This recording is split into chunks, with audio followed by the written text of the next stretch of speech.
الحمد لله رب العالمين والعاقبة للمتقين والصلاة والسلام على أشرف الأنبياء والمرسلين. قال الله تعالى وتبارك في القرآن المجيد والفرقان الحميد. بسم الله الرحمن الرحيم. أولئك عليهم لعنة الله والملائكة والناس أجمعين. آمنت بالله صدق الله العظيم وبلغنا رسوله النبي الكريم الرؤوف الرحيم ونحن على ذلك من الشاهدين والشاكرين والحمد لله رب العالمين.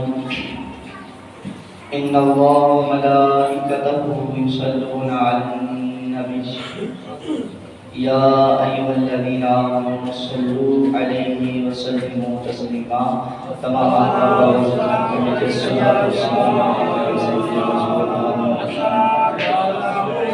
وعلى آله وصحبه يا سيدي يا حبيب الله. الصلاة والسلام عليك يا سيدي يا نبي الله وعلى آله وصحبه يا سيدي يا خاتم النبيين. اللہ تبارک و تعالیٰ کی حمد و ثنا کے بعد پیارے آقا صلی اللہ تعالیٰ علیہ وآلہ وسلم کی ثنا خوانی کے بعد میرے محترم بزرگوں اور معزز دوستوں کی بارگاہ میں السلام علیکم ورحمۃ اللہ وبرکاتہ. میرے محترم سامعین کرام، درود پاک پڑھنے کے بے شمار فضائل و برکات ہیں. کثیر احادیث مبارکہ سے درود پاک کے فضائل سننے کو ہمیں نصیب ہوتے ہیں. بہت ساری روایتوں میں پیارے آقا صلی اللہ علیہ وسلم نے درود پاک پڑھنے والوں کے لیے خوشخبریاں عطا فرمائی ہیں. اور یقین جانیں خدا کی قسم، جب کبھی بھی درود پاک پڑھنے کی فضیلت کسی کتاب میں پڑھتے ہیں یا کہیں سے سنتے ہیں تو دل کے اندر ایک ایسا احساس اجاگر ہوتا ہے اور پتہ چلتا ہے کہ وہ کون سی ایسی پریشانی ہے، کون سی ایسی کنفیوژن ہے، کون سی ایسی مشکل ہے جو درود پاک سے ٹل نہیں سکتی ہے. درود پاک تمام مشکلات کو دور کرنے والا ہے. پیارے آقا صلی اللہ علیہ وسلم کی ذات بابرکات پر درود و سلام جب کوئی بندہ پڑھتا ہے تو اللہ تبارک و تعالیٰ اس کی مشکلات کو آسانیوں میں تبدیل فرما دیتا ہے. میرے محترم سامعین کرام، کوئی سوال پوچھتا ہے کہ کیسی مشکلات آسان ہوتی ہیں؟ اس کا کوئی آپ کے پاس جواب ہونا چاہیے، کوئی پروف ہونا چاہیے کہ آپ کہتے ہیں جی درود پاک تمام مشکلات کو آسان کر دیتا ہے. اس کی کوئی دلیل بھی آپ کے پاس موجود ہونی چاہیے. تو صحیح بخاری کی دلیل ہے. یاد رکھیں یہاں پہ جتنے احباب موجود ہیں ہم سب کی یہ خواہش ہے، یہ آرزو ہے، یہ تمنا ہے کہ میری مشکلات آسان ہو جائیں، میری پریشانیاں دور ہو جائیں، مجھے راحتیں نصیب ہو جائیں. لیکن اس کے باوجود میرے محترم سامعین کرام، یہاں پر سب احباب موجود ہیں. میں آپ سے ایک سوال پوچھنا چاہتا ہوں. کبھی نہ کبھی زندگی کے اندر ایسا لمحہ آیا ہوگا کہ ہم نے کسی جگہ پر کوئی چیز رکھی ہوگی، چیز رکھے ہم بھول چکے ہوں، پتہ نہیں چیز کہاں رکھی ہو. ایسا سب کے ساتھ ہوتا ہے، چاہے وہ چھوٹا ہے یا بڑا ہے. سب کے ساتھ ایسا ہوتا ہے کہ وہ چیز رکھ دیتا ہے، بعد میں اس کو یاد نہیں رہتا کہ وہ چیز کہاں پر رکھی ہے. اب آئیے درود پاک سے اس کا حل نصیب کرتے ہیں، درود پاک سے اس کا حل نکالتے ہیں. حضرت انس رضی اللہ تعالیٰ عنہ سے روایت ہے، فرماتے ہیں پیارے آقا صلی اللہ تعالیٰ علیہ وآلہ وسلم نے ارشاد فرمایا، اذا نسیت شیئا، اذا نسیت، سارے بولے گا شیئا، اذا نسیت،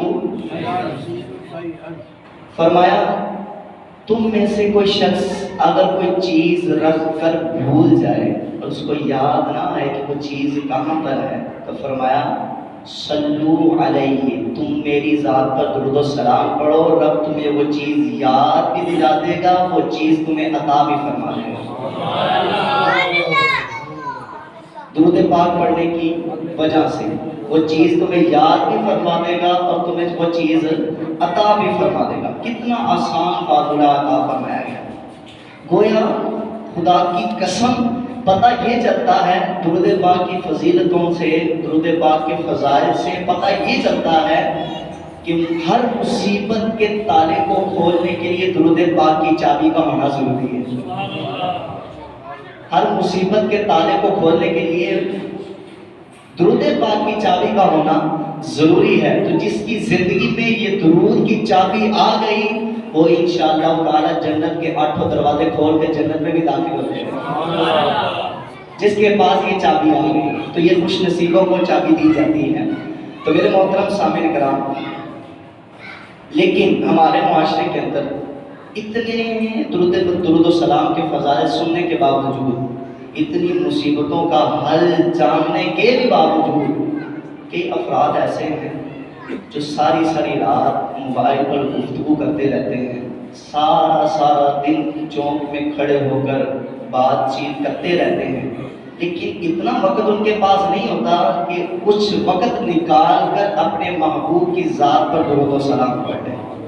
اتنا وقت بھی وہ نہیں نکالتے، باتیں بڑی کرتے ہیں، ساری رات گفتگو کرتے رہیں گے، سارا دن بات چیت کرتے رہیں گے، اور یاد رکھیں کہ اس دنیاوی باتوں کا کوئی فائدہ بھی نہیں، یا تو کوئی مقصد ہو یا کسی سے مجھے کام تھا تو اس لیے میں نے زیادہ دیر ان سے گفتگو کی ہے، کوئی مطلب ہی نہیں ہوتا، یعنی بلا وجہ ہی ہم باتیں کرتے رہتے ہیں، بات میں اضافہ کرتے رہتے ہیں، باتیں بڑھاتے ہی رہتے ہیں۔ ہمیں چاہیے کہ اپنے الفاظ کا چناؤ کر اپنے الفاظ کو کم کر کے گفتگو کو کمپلیٹ کرنا چاہیے، کیونکہ یاد رکھیے گا کل بروز قیامت ایک جملے کا حساب دینا پڑے گا۔ کہاں پر بولا، کس جگہ پر بولا، کیوں بولا، اس کی حاجت تھی کہ نہیں تھی، تو اس وقت ہم نامہ اعمال کو پڑھ کے کیسے سنا سکیں اگر اتنی لمبی گفتگو کی ہوگی۔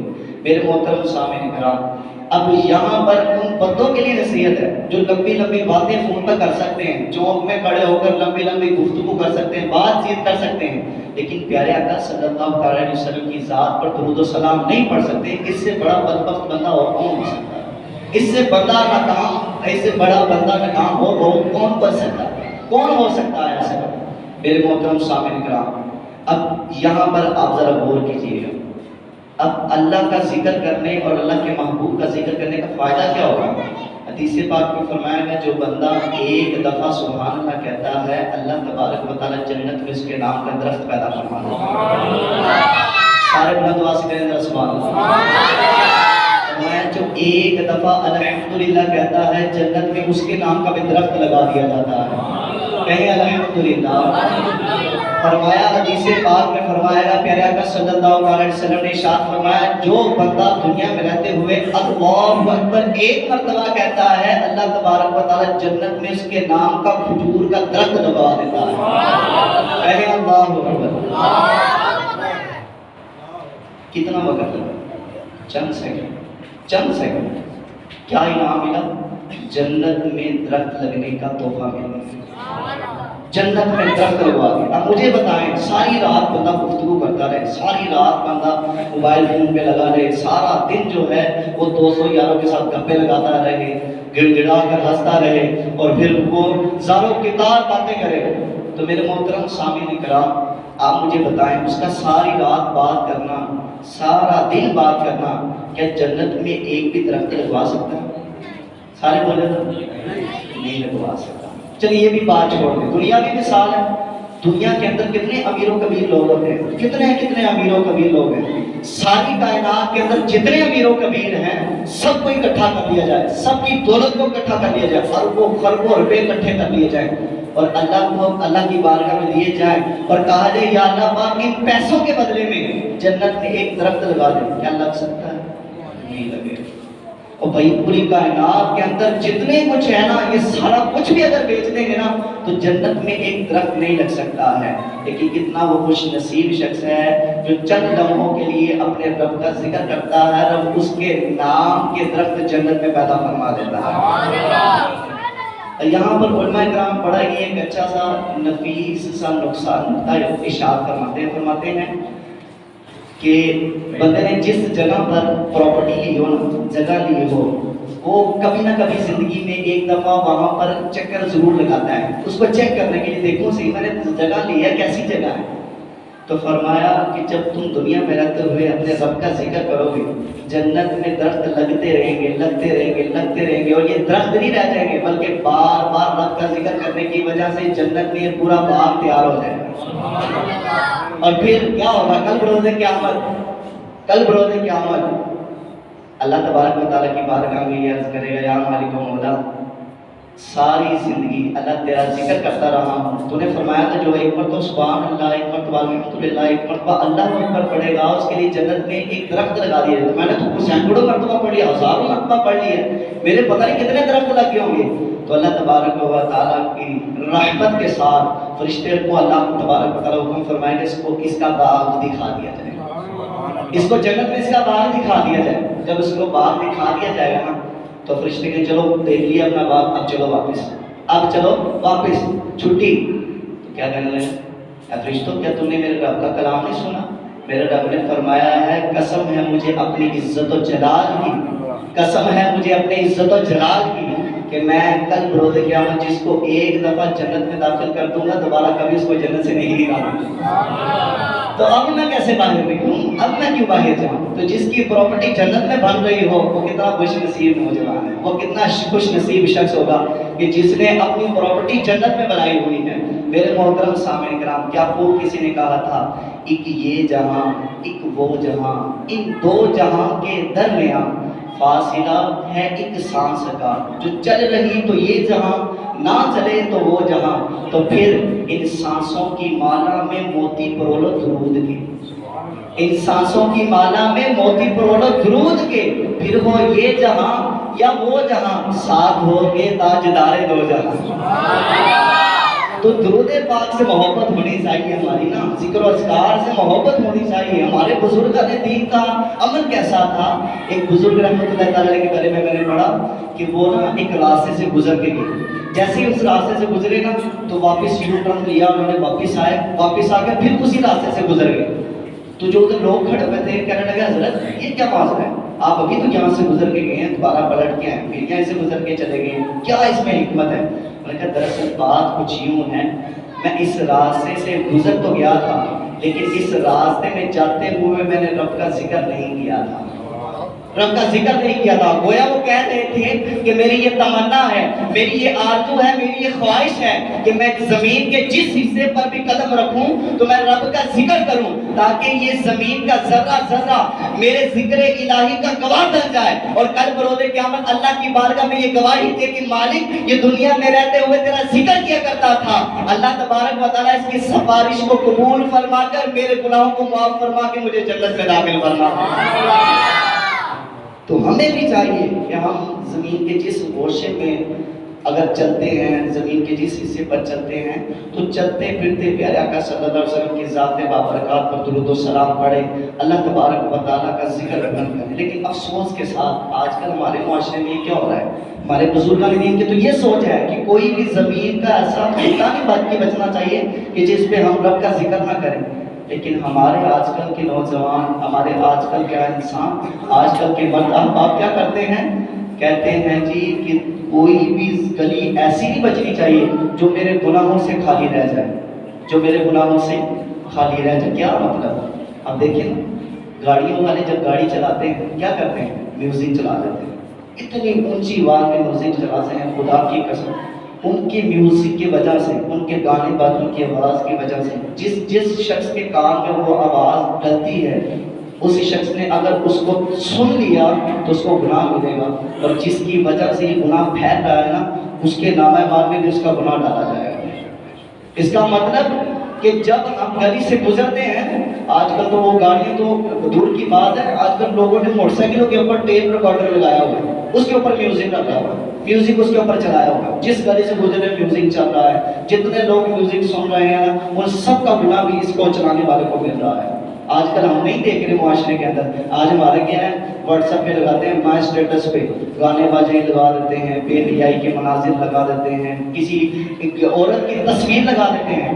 یاد رکھیے گا، آپ کے اسٹیٹس کی وجہ سے کسی نے آپ کو کہہ دیا کہ بھائی یہ اسٹیٹس مجھے شو کرتا ہے، مجھے سینڈ کر دینا، یہ میں بھی اپنے اسٹیٹس پہ لگانا چاہتا ہوں، تو آپ سے اسٹیٹس لے کر وہ ویڈیو لے کر وہ تصویر لے کر وہ بے حیائی کا مناظر لے کر جس نے آگے تک پہنچایا اس کا وبال، اس کا گناہ آپ تک بھی پہنچے گا۔ تو ہمیں چاہیے کہ ہمیشہ جو ہے سوچ سمجھ کے قدم اٹھائیں، جب بھی قدم اٹھائیں تو ہمارا قدم اٹھانا رب کی ذات کے لیے ہو، ہمارا قدم رکھنا رب کی ذات کے لیے ہو، رب کی ذات کے لیے سب کام کریں۔ پہلے کے وقتوں میں لوگ کام گناہ کیا کرتے تھے نا، تو چھپ کے گناہ کیا کرتے تھے، چھپ کے گناہ کیا کرتے تھے، اور پھر رب کی بارگاہ میں چھپ کے معافی مانگ لیا کرتے تھے اور کہتے تھے یا اللہ عز و جل گناہ ہو گیا، معاف فرما دے، تو مہربان ہے، رحمان ہے، رحیم ہے، یا اللہ تو معاف فرمانے والا ہے، معافی کو پسند فرمانے والا ہے، مجھے معاف فرما دے۔ اللہ اس کے گناہوں کو معاف فرما دیتا تھا۔ لیکن آج کل ہم ایک تو گناہ کرتے ہیں اور اوپر سے گناہ کر کے کیا کرتے ہیں، آج تمہیں پتہ ہے کہ فلاں جگہ پہ جا کے میں نے یہ گناہ کر کے آیا ہوں، فلاں جگہ پہ جا کے یہ کارنامہ سر انجام دے کے آئے، فلاں جگہ پہ جا کے یہ گناہ کر کے آیا ہوں، گواہ بنا رہے ہیں لوگوں کو، دیواروں کو گواہ بنا رہے ہیں، زمین کو گواہ بنا رہے ہیں۔ یاد رکھیے گا، جس نے اس گناہ کی طرف اپنا قدم اٹھایا نا، تو کل بروز قیامت یہ خالی قدم ہی گواہی نہیں دیں گے بلکہ یہ زمین بھی گواہی دے گی کہ یا اللہ یہ تیری پاک زمین کے اوپر چل کر اس ناپاک ارادے کی طرف گیا تھا، یہ گواہی دے گی۔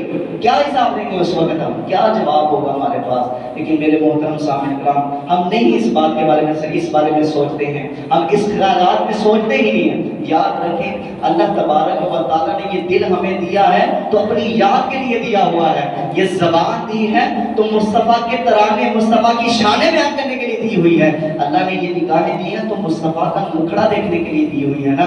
وہ کیا آپ کو کسی نے شاعر نے کہا تھا، اے کاش کہ ہمیں یہ سمجھ آ جائے، وہ ساتھ مل کے پڑھیں گے نا تو ایک ذوق پیدا ہوگا، ایک شوق پیدا ہوگا۔ کیا کہتا ہے، دل یاد لئی بنایا ہے، تعریف لئی زبان، دل یاد لئی بنایا ہے، تعریف لئی زبان، اکھیاں بنایا سونے دے دیدار واسطے، اکھیاں بنایا سونے دے دیدار واسطے۔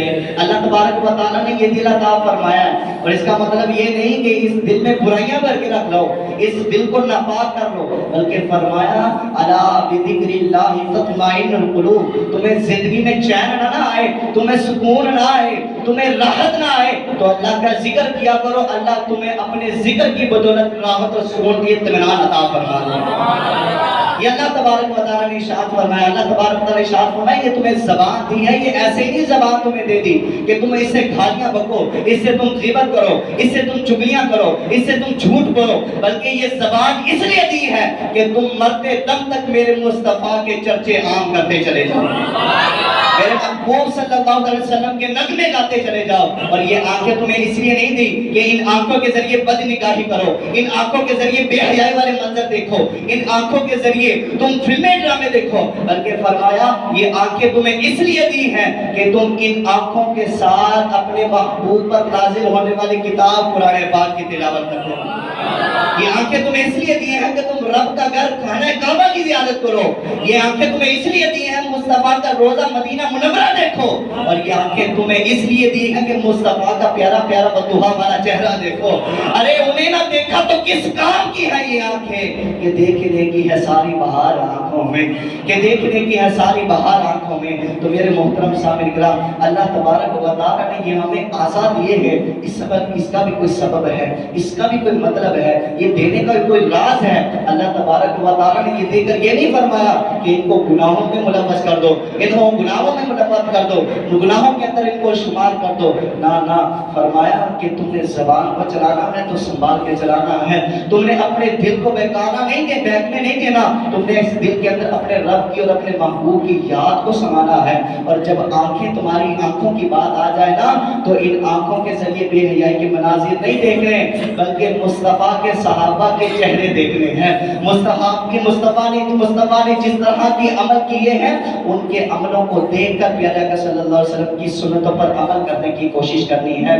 میرے محترم سامعین کرام, یہ اعضاء جو ہمیں دیے گئے ہیں, یہ اعضاء جو ہمیں دیے گئے ہیں, زبان ملی ہے, آنکھیں ملی ہیں, ہمیں دل ملا ہے, یہ پتہ ہے کتنے قیمتی ہیں, لیکن ہم اس کا کبھی بھی شکریہ ادا نہیں کرتے. فرمایا گیا جو بندہ ایک گناہ کرتا ہے نا, اس کے دل پر ایک سیاہ نقطہ لگا دیا جاتا ہے. اگر وہ توبہ کر لے تو گناہ کا وہ عذاب, وہ نقطہ مٹا دیا جاتا ہے. لیکن اگر وہ توبہ نہ کرے تو وہ نقطہ بڑھتا ہی چلا جاتا ہے. آپ نے دیکھا ہوگا کسی کاغذ کے ٹکڑے پر, زمین پر یا کپڑوں کے اوپر ایک قطرہ پانی کا گر جائے تو وہ پھیلنا شروع ہو جاتا ہے. اسی طرح جو گناہ ہے وہ دل کے اوپر پھیلنا شروع ہو جاتا ہے. ایک وقت ایسا آتا ہے کہ اس کے پورے دل کو وہ سیاہ کر دیتا ہے. پھر اس کو نصیحت کی بات بھی کی جائے نا تو وہ ایک کان سے سنتا ہے, دوسرے کان سے نکال دیتا ہے. تو میرے محترم سامعین کرام, اس دل کے اندر اپنے محبوب کی یاد کو تازہ کرنا ہے. اور پھر فرمایا زبان کو ذرا سنبھال کے رکھنا.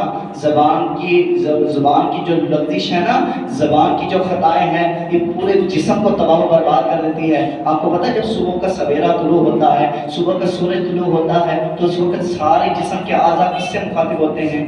زبان سے مخاطب ہوتے ہیں.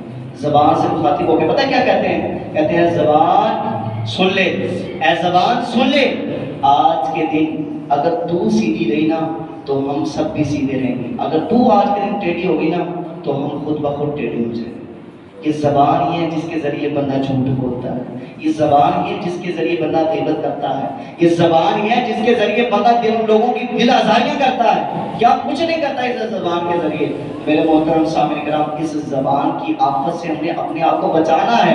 اس زبان سے ہم نے کیا کرنا ہے؟ آج کل یہاں پر تاجر احباب بھی بیٹھے ہوئے, دکاندار بھی بیٹھے ہوئے ہیں. ہمارے تاجر احباب کیا کرتے ہیں؟ صبح سویرے شٹر آن کرتے ہیں, شٹر اٹھاتے ہیں, اور اٹھانے کے بعد کیا کرتے ہیں کہ صبح سے لے کے شام تک رزق کے حلال کی تلاش کرتے رہتے ہیں کہ یا اللہ پاک اب کوئی گاہک آ جائے, اب کوئی گاہک آ جائے, اب کوئی گاہک آ جائے. صبح سے لے کے شام تک رزق کے حلال تلاش کر رہے ہوتے ہیں. اور وہی دکاندار کے اسی دکان کے اندر ٹی وی لگا ہوتا ہے, اس کے اوپر گانے بازے چل رہے ہوتے ہیں, اس کے اوپر فلمیں ڈرامے چل رہے ہوتے ہیں, اس کے اوپر بے حیائی کے مناظر چل رہے ہوتے ہیں. یاد رکھیے گا, جس دکاندار نے اس طرح کیا کہ اپنی دکان کے اندر میوزک چلا دیا, اپنی دکان کے اندر فلمیں ڈرامے چلائے, اللہ تبارک و تعالیٰ اس کی دکان سے برکت کو ہٹا دیتا ہے, برکت کو دور فرما دیتا ہے. برکت کیسے آ سکتی ہے؟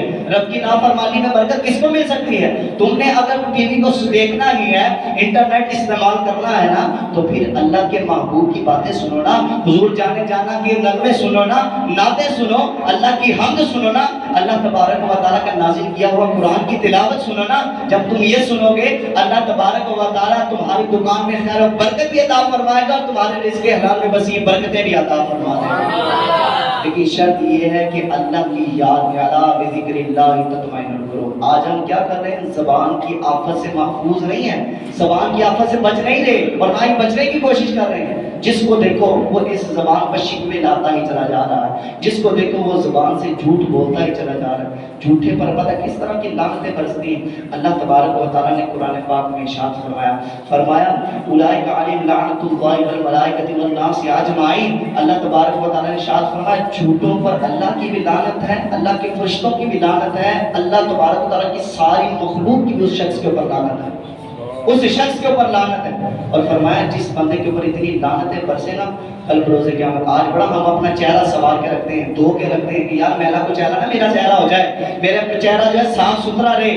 فرمایا جو بندہ جھوٹ بولتا ہے نا, کل بروز قیامت اسی کے چہرے کو کتے کی شکل میں تبدیل کر دیا جائے.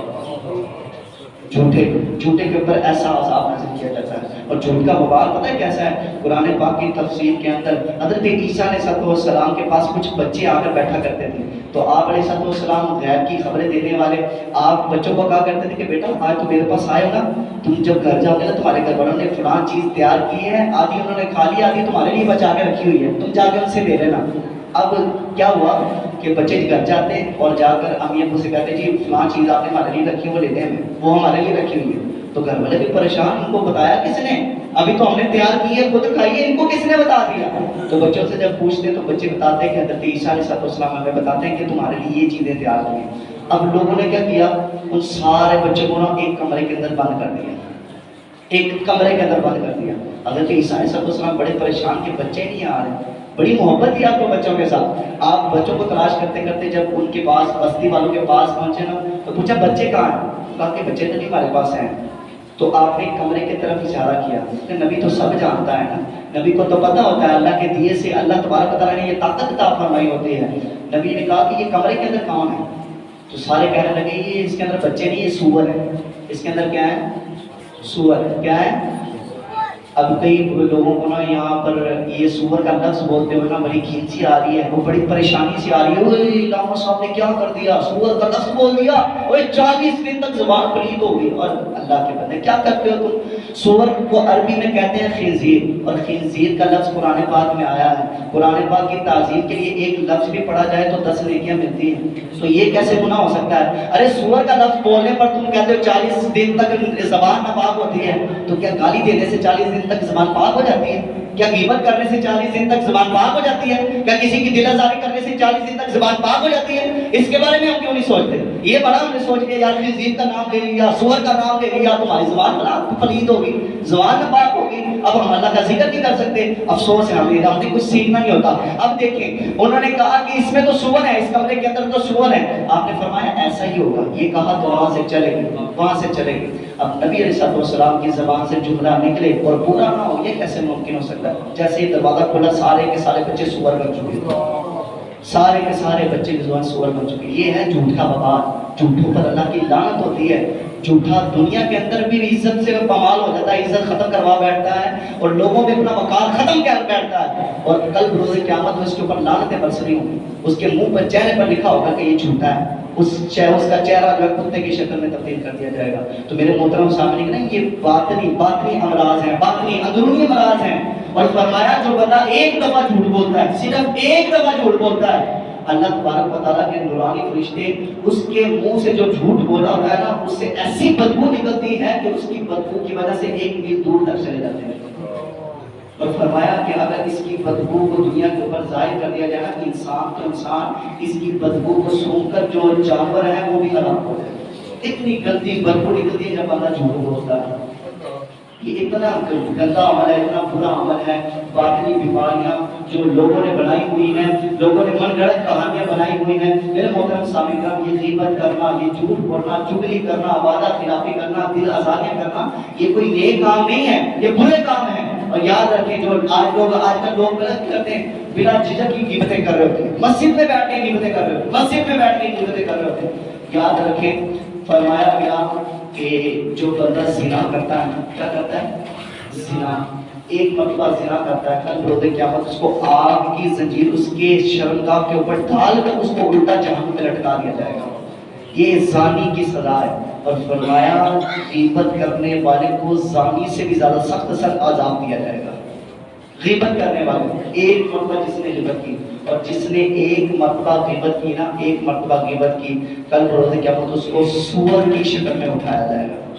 آج جس کا نام لیتے ہوئے ہم گھبرا رہے ہوتے ہیں نا، اسی کی شکل میں اٹھایا جائے گا۔ اور پتہ ہے سور جو ہے یہ پورا ہی نجس العین ہے، نجس العین، اس کی کوئی چیز بھی پاک نہیں ہے، کیونکہ کائنات کے اندر جتنے جانور ہیں کسی کا پیشاب ناپاک ہے، کسی کا پخانہ ناپاک ہے، کسی کی کھال ناپاک ہے، کسی کا گوشت ناپاک ہے، لیکن یہ سور ایسا جانور ہے کہ یہ نجس العین ہے، یہ سر سے لے کے پاؤں تک سارا کا سارا جو ہے نا یہ سارا نجس العین ہے۔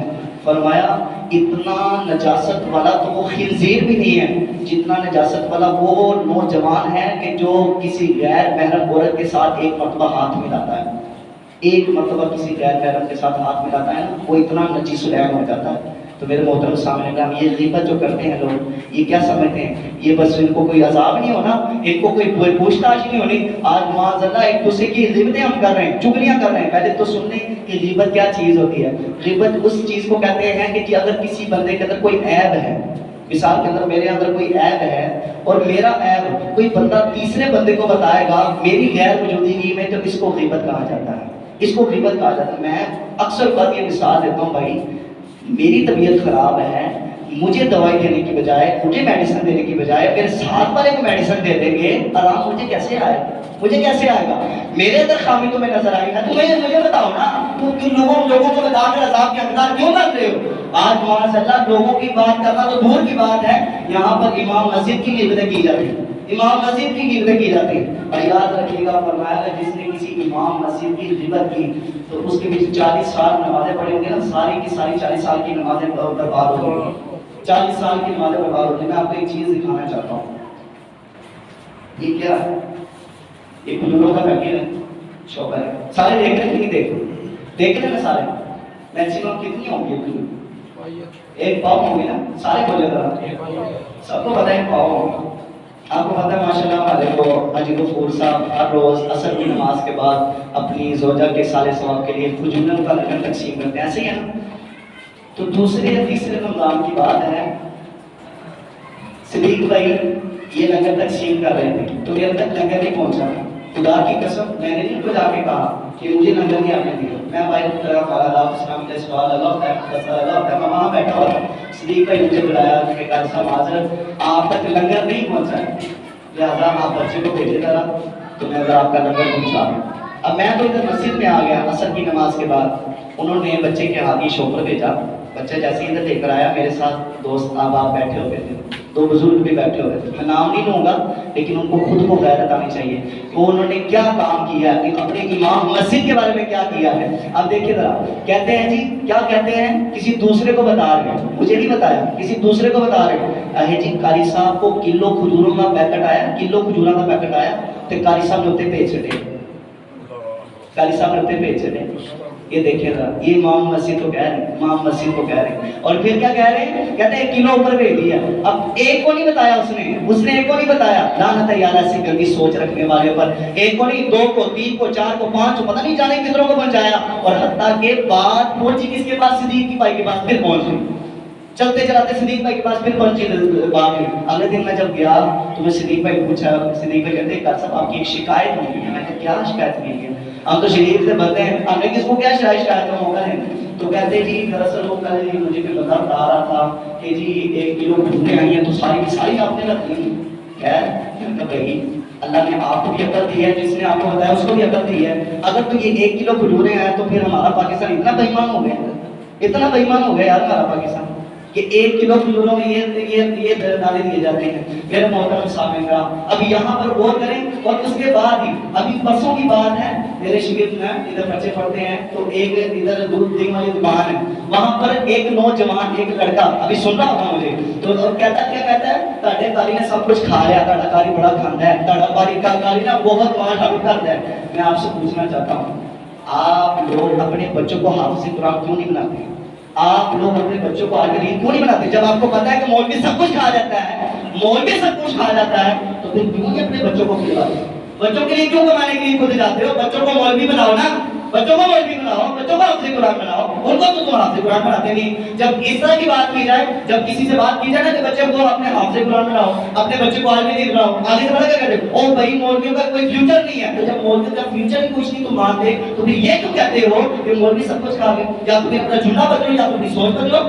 کیا ہی یار تماشا, عجیب تماشا بنایا ہوا یار ہم نے. کیا سمجھا ہوا مسجد کے امام کو؟ مسجد کا امام ہے, آپ کا نوکر نہیں, اللہ کے گھر کا نوکر ہے. الحمدللہ اللہ تبارک و تعالیٰ نے عزت عطا فرمائی ہوئی ہے. اور اس بندے نے اس شخص کے نے اس قدر جملے استعمال کیے, کہنے لگا کہ میں 4-5 بندے اکٹھے کر کے نا تے قاری کو مسجد کو بلا دینا ہے. میں کہا تیرا باپ بھی آلے کو مسجد میں بلا نہیں سکتا مجھے, کیونکہ عزت مجھے لوگوں نے نہیں دی, میرے رب نے مجھے عطا فرمائی ہے. اس منصب پہ بٹھایا مجھے آپ لوگوں نے نہیں بٹھایا, میرے رب نے مجھے بٹھایا ہے. وَتُعِزُّ مَن تَشَاءُ وَتُذِلُّ مَن تَشَاءُ. اب یاد رکھیے گا, ساری کائنات بھی مجھے اس مسجد میں ٹھہرانا چاہے نا, میرا رب راضی نہیں نا 1 منٹ بھی مجھے ادھر ٹھہرانا ہے تو مجھے آپ ٹھہرا نہیں سکتے، اور اگر ساری کائنات مجھے یہاں سے نکالنا چاہے، میرا رب راضی نہیں نا، تو مجھے آپ کبھی بھی یہاں سے نکلوا نہیں سکتے ہیں۔ میرا رب عزتیں دینے والا ہے، میرا رب ہی کسی کو عزت دینے والا ہے، اور اللہ تبارک و تعالیٰ کی سب کے بارے میں معاملات میں جانتا ہے۔ آپ کون ہوتے ہیں کسی کے بارے میں فیصلہ کریں؟ الحمدللہ ہمارے استاد محترم نے یہ نہیں سکھایا، ہمارے پیر و مرشد ماں باپ نے یہ نہیں سکھایا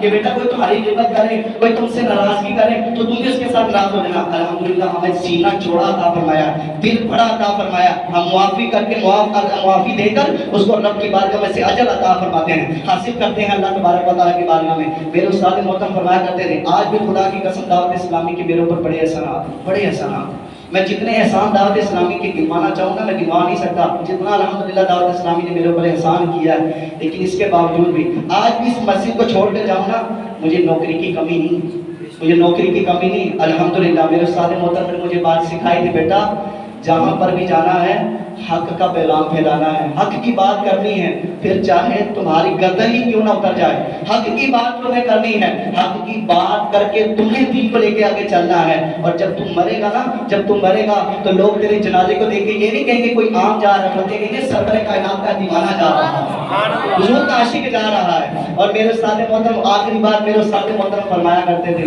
فرماتے ہیں بیٹا جس جگہ پر بھی جانا ہے تو وہاں سے جب تم نے واپس پلٹنا ہے نا، اس کو جگہ کو چھوڑنا ہے، تو یہ تمہاری کوشش ہونی چاہیے کہ وہاں کے جو افراد ہیں نا وہ تمہارے جانے سے غم زدہ ہو جائیں،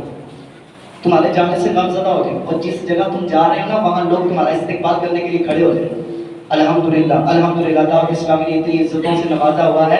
اب یہاں پر جتنے احباب مجھے سن رہے ہیں، بائی اسپیکر کے ذریعے بھی جتنے سن رہے ہیں، اس محلے کے اندر الحمدللہ اللہ پاک نے بڑی عزتوں سے نوازا ہے، اور جہاں پر بھی یہ دعوت اسلامی کی وجہ سے حضور کا پیغام عام کرنے کی وجہ سے اللہ نے بڑی عزتوں سے نوازا ہے، بڑی عزت اللہ تبارک تعالیٰ چھوٹی سی عمر میں عطا فرما دی ہے۔ لیکن میرے محترم سامعین کرام، جہاں پر اچھے لوگ ہوتے ہیں نا وہاں پر کچھ برے بھی لوگ آ جاتے ہیں، تو میرے پیر و مرشد ان کے لیے فرمایا کرتے ہیں، میرے ماننے والے میرے چاہنے والے اتنے ہیں کہ اگر ایک تھوک بھی پھینکنا شروع کرتے ہیں نا تو مخالفین جو انکار کرنے والے ہیں اسی تھوک کے اندر ڈوب کے مر جائیں گے۔ یہ میرے پیر و مرشد فرمانے والے، تو الحمدللہ ہم نے اللہ تبارک و تعالیٰ نے بڑی عزتوں سے نوازا ہوا ہے۔ آخری بات جو اس شخص کے لیے جس شخص نے یہ بات کی تھی کہ یہ کلو ہے اس شخص کے لیے بات میں کتاب سے حوالہ دینے لگا ہوں، یہ کتاب آپ سب کو خرید لینی چاہیے۔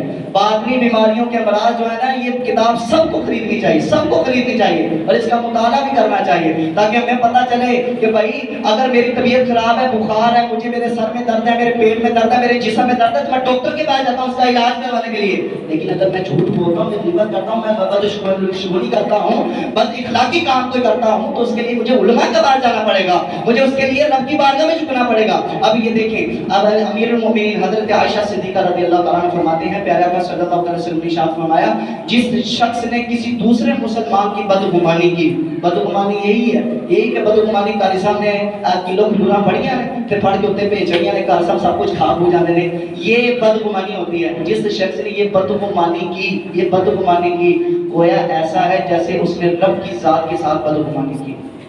اب رب کے ساتھ جو جنگ کرے وہ دنیا میں کامیاب ہو سکتا ہے؟ ہرگز نہیں ہو سکتا۔ تو میرے محترم سامنے خدا نہ اپنے مسلمان بھائیوں کا دل نہ دکھائے، اپنے مسلمان بھائی کا خیر خواہ بنے، کوئی بات نہیں، کوئی مشکل وقت آ جاتا ہے، میں امامت کے مصلی پر کھڑا ہوتا ہوں، مجھے لوگ باتیں سنا دیتے ہیں، الحمدللہ میں غصہ نہیں کرتا۔ آپ نے جب بھی دیکھا ہوگا میں مسکرا کے ملتا ہوتا ہوں، جس سے بھی ملتا ہوں مسکرا کے ملتا ہوں، الحمدللہ۔